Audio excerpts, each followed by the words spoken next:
Before our story begins, take a moment to like, share, and subscribe to the channel. Burn on the notification bell so you never miss a new episode filled with history, heroes, and unforgettable stories. Now, let's travel back in time together.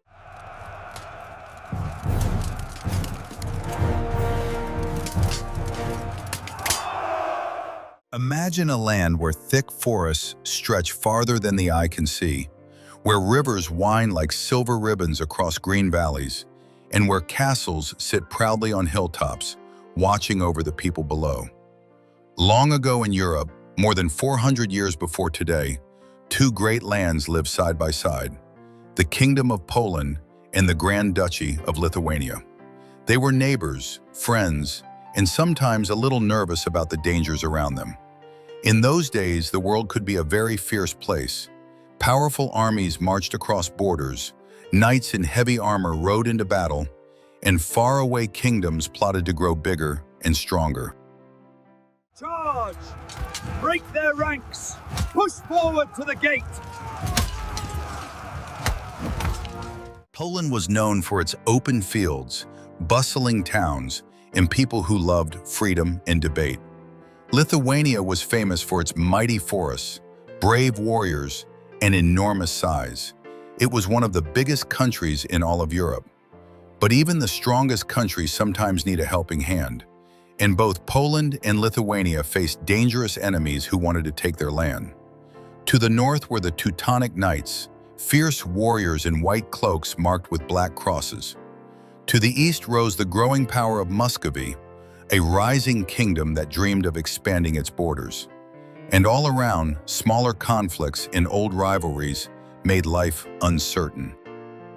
So what do neighbors do when the world outside grows scary? They work together. And that is exactly what happened. Our story begins with a princess, Jadwiga of Poland, young, wise, and loved by her people, and a Lithuanian duke named Jogaila, who ruled an enormous territory but needed a strong ally. The two leaders chose something powerful to unite their lands: marriage. It wasn't a fairy tale romance you read in picture books, but it was a partnership of courage and hope. When Jadwiga and Jogaila joined in marriage in 1385, a new friendship began, one that would shape hundreds of years of history. Jogaila even took a new name, Władysław Jagiełło, and became King of Poland. With this union, the two lands began to work as a team. They fought side by side, planned together, and defended each other when danger approached. The people of Poland and Lithuania kept their own traditions, languages, and customs, but year by year, they grew closer. They were like two families living in the same great house, each room decorated in a different style, each kitchen cooking different meals, but all under one roof, sharing meals, jokes, and worries. One of their greatest moments of teamwork came in 1410, when Polish and Lithuanian forces together defeated the Teutonic Knights at the Battle of Grunwald, one of the biggest medieval battles ever fought in Europe. Children today still hear stories of brave knights carrying colorful banners into battle, and of how the united armies stood strong against a powerful foe. It was a sign that the partnership between Poland and Lithuania was not only wise, but powerful. For many years, the two lands cooperated through a personal union, which meant they had the same king, but were still separate countries. It was like sharing a leader, but keeping separate closets, separate schools, and separate laws. But over time, the world grew even more complicated. New threats appeared from the east, where Muscovy grew stronger and hungrier for territory. The kings could no longer protect both lands easily if they acted separately. The nobles of both countries, proud, educated landowners who played a big role in government, began to talk and debate and argue and talk some more about forming something new. These nobles loved discussion. They met in large gatherings, sometimes in wooden halls lit by flickering lanterns, sometimes in open fields where the wind tugged at their cloaks. They believed in something they called golden liberty, the idea that everyone, no matter how rich or important, had a right to speak their mind and help guide the future of the country. It was noisy, lively, and sometimes very confusing. Imagine a whole classroom where everyone talks at the same time, each with their own idea. But it was also special. Few places in Europe allowed so many people to help shape the laws of their land. Little by little, the nobles of Poland and Lithuania decided they didn't want just a loose partnership anymore. They wanted a real union, a shared government, shared laws, and shared responsibilities. They understood that together, they were stronger than they could ever be on their own. And so, in the year 1569, in the city of Lublin, something remarkable happened. Polish nobles, Lithuanian nobles, and the king gathered to create a new country, one that had never been seen before in Europe. It would not be an empire ruled by force, or a kingdom swallowed by another kingdom. It would be a commonwealth, a country built on the idea of cooperation, agreement, and shared strength. This new state would be called the Polish-Lithuanian Commonwealth, a name that means a community of many people working together.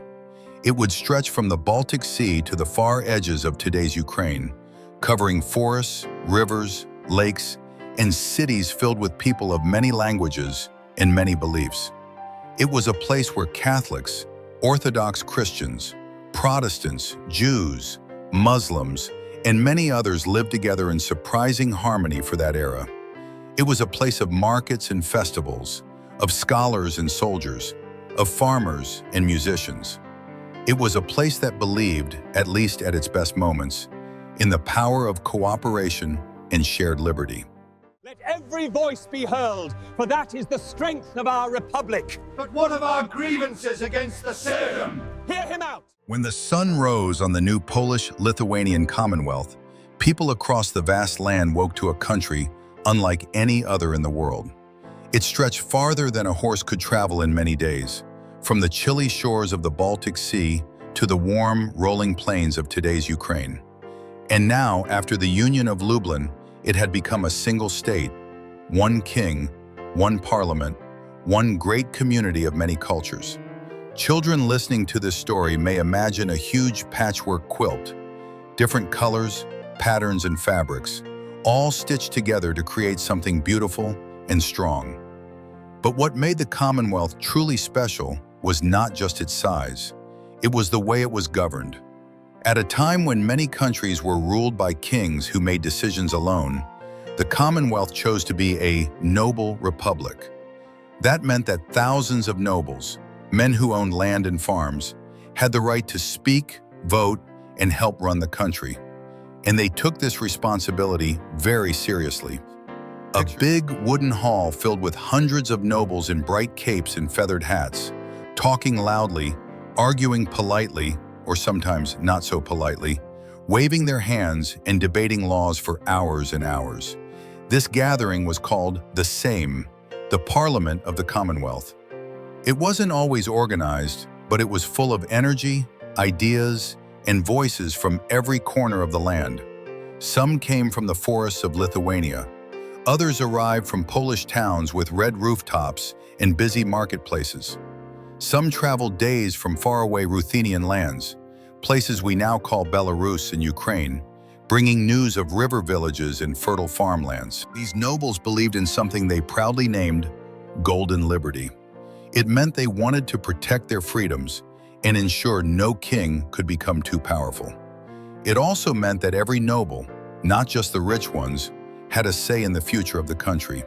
It was an exciting idea and also a risky one. Sometimes, because they valued freedom so highly, a single noble could stop all the decisions in the Sejm with a simple word: Nie pozwalam, I do not allow.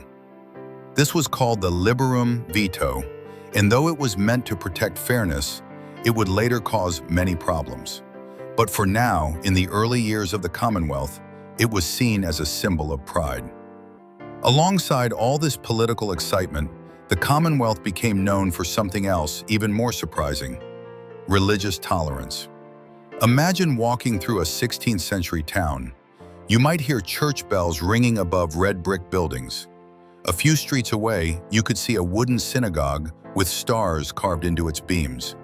Somewhere else, a small mosque might stand with a curved roof, home to Tatar families who had settled peacefully in the Commonwealth generations earlier.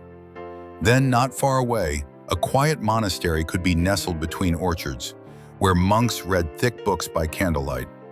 In 1573, right after the first king of the new Commonwealth died, nobles gathered and signed a promise called the Warsaw Confederation, which said that people should not fight or harm each other because of religion.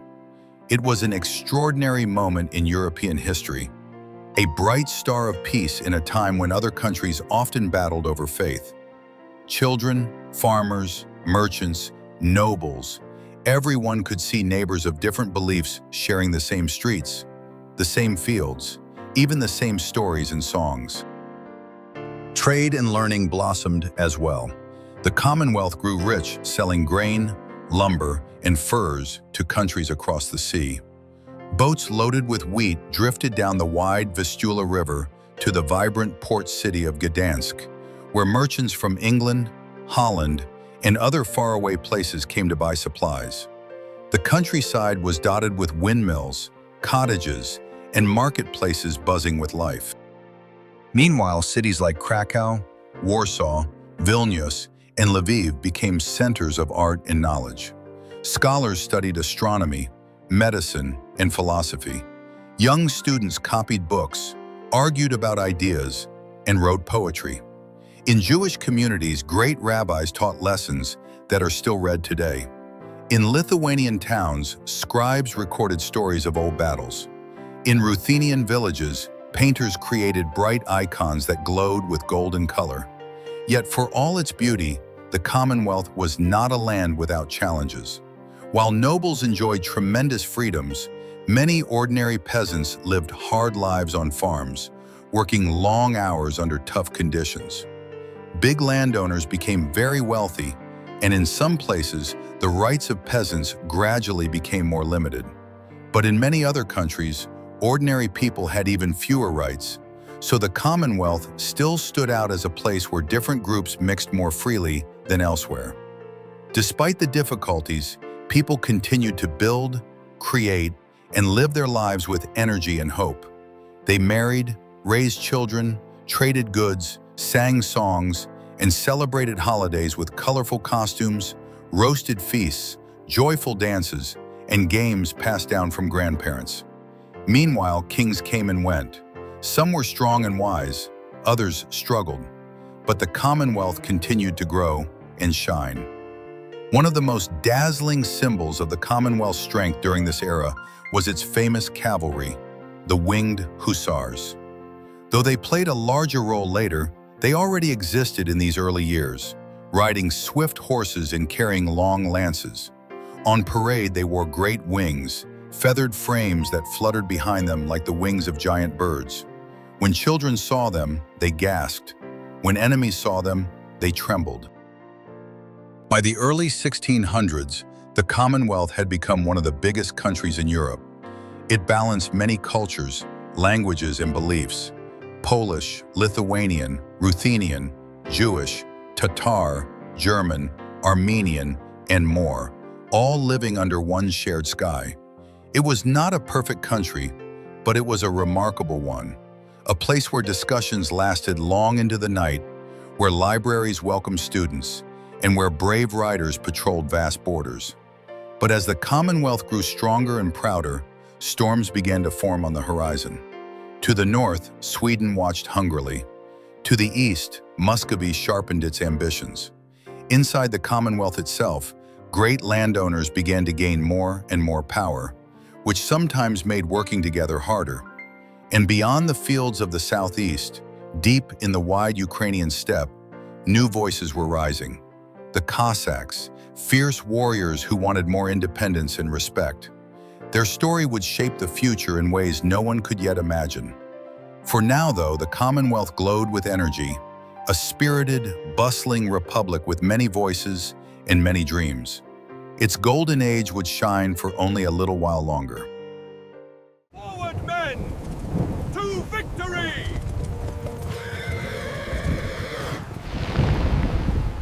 As the 17th century unfolded across the Polish-Lithuanian Commonwealth, the land still shone with the brightness of its golden age. Towns bustled, markets thrived, and people from many cultures lived side by side, just as they had for generations. But if you listen closely, beyond the laughter in the marketplaces and the echo of church bells, beyond the songs of shepherds drifting across valleys, you might have heard something else in the distance. A new, deeper sound. A rumble. A warning. For the Commonwealth was entering an era of battles so fierce and heroic that stories of them would be told for centuries. And at the center of many of these stories rode a truly unforgettable force, the Winged Hussars, the cavalry that thundered across fields like a storm. Imagine them preparing for battle. They sat tall upon powerful horses that snorted clouds of warm breath into the morning air. The riders wore shining breastplates that glinted beneath the sun, and on their backs rose frames decorated with long feathers, eagle, swan, sometimes even griffin feathers, forming great wings that fluttered softly in the breeze. These wings were more than decoration. They were symbols of courage and pride, and to enemies who saw them charging across an open field, they seemed almost supernatural, like an army of angels sweeping down from the sky. When the hussars rode, the earth shook beneath their hooves. Their lances were so long they could strike an enemy before the enemy could reach them. Their battle cries rolled across the fields like thunder. Children in villages would run out to watch them pass, their eyes wide, their hearts racing. Even grown men felt awe. But why did the Commonwealth need such mighty warriors? Because the world around it was growing restless and dangerous. To the north, the Kingdom of Sweden dreamed of controlling the Baltic Sea and its rich trade. Sweden's kings and generals were ambitious, skilled, and ready to fight. To the east, Muscovy, the future Russia, was determined to expand and claim more land. In the south, the mighty Ottoman Empire still pushed against Europe's borders, while the Crimean Tatars raided lands for captives and treasure.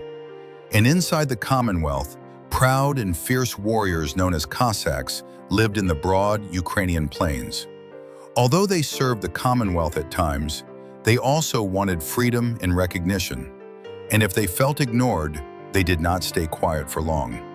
So the Commonwealth found itself surrounded by challenges, and the era that followed became one of battles, bravery, and both shining triumphs and heartbreaking struggles. One of the most dazzling victories came in 1605 at the Battle of Kirchholm. The Swedish army was bigger, much bigger, than the Commonwealth's. But numbers aren't everything, especially when the Winged Hussars take the field. With perfect timing and astonishing speed, the Hussars charged down a slope, crashing into the Swedish lines with such force that the entire enemy formation broke apart.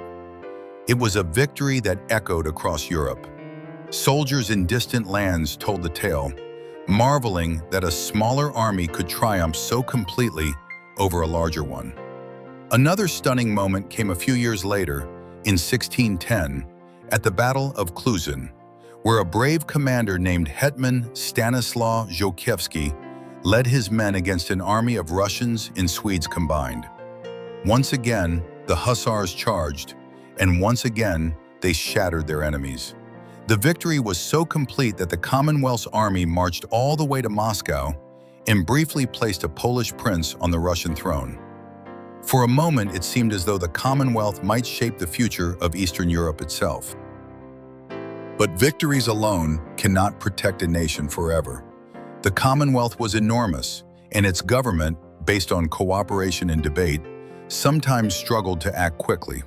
The nobles valued freedom, and that was beautiful, but too much freedom could make decisions slow and difficult. Meanwhile, enemies did not wait politely. In the southeast, the Cossacks grew restless. They had long served as frontier guards, protecting the borders and living freely on the wide steppes. But many felt unappreciated, and tensions rose. Farther east, Muscovy recovered from past defeats and grew stronger.